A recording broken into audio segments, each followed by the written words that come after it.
ngiye kubagezaho indirimbo y'ijana yitwa Nzaririmba Igitangaza. Ni indirimbo icurangiwe muri akoro ya re na sol na la, hiyongeyemo na mi minere. Umva uburyo ikubitwa.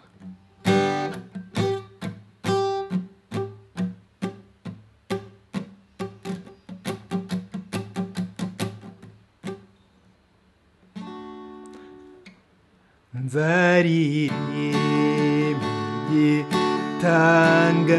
igitangaza Yesu Mwami yakoze, ko yaburiwe mw'ijuru apfiriye i Gologota. Nzaririmba igitangaza Yesu Mwami yakoze, ko yaburiwe mw'ijuru ngo apfiriye i Gologota. Nzaririmba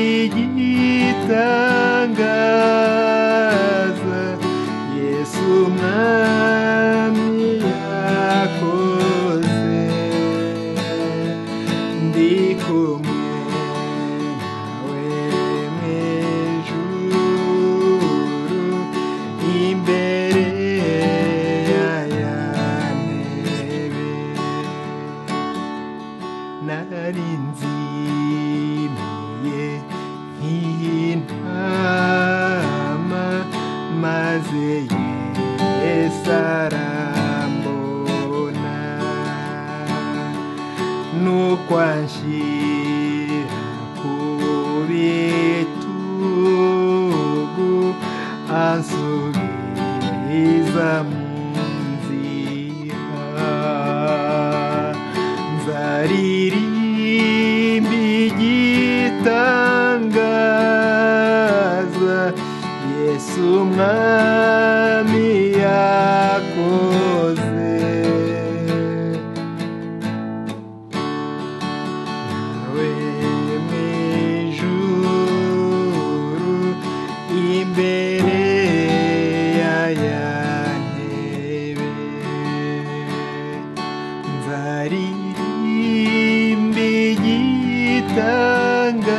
igitangaza Yesu Mwami yakoze,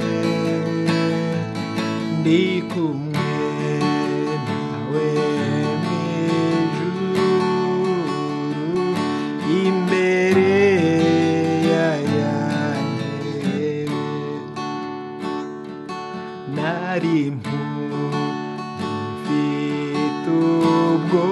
ubwoba ncitse intege mbabaye,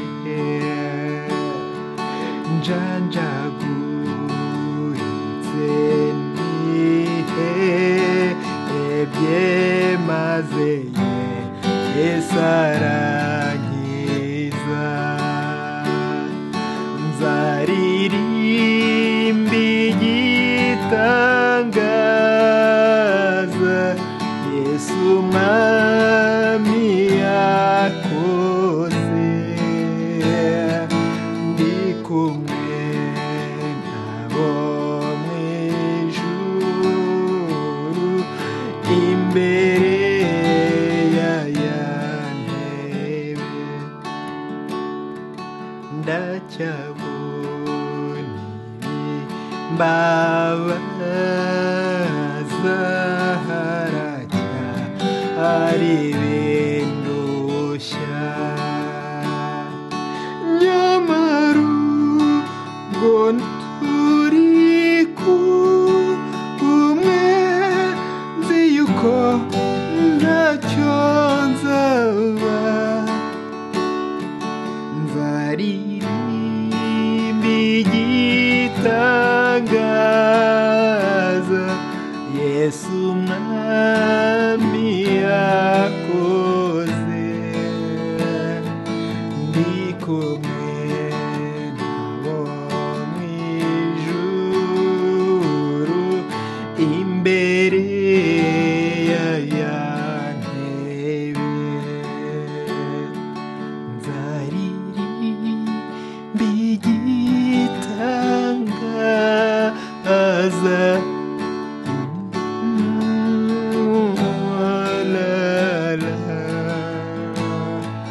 ndi kumwe nabo mu ijuru imbere ya ntebe azanyuza no mu rupfu nambuke na rwa ruzi maze nifata hakurya nzasanga ayo abo nkunda nzaririmba igitangaza Yesu mwami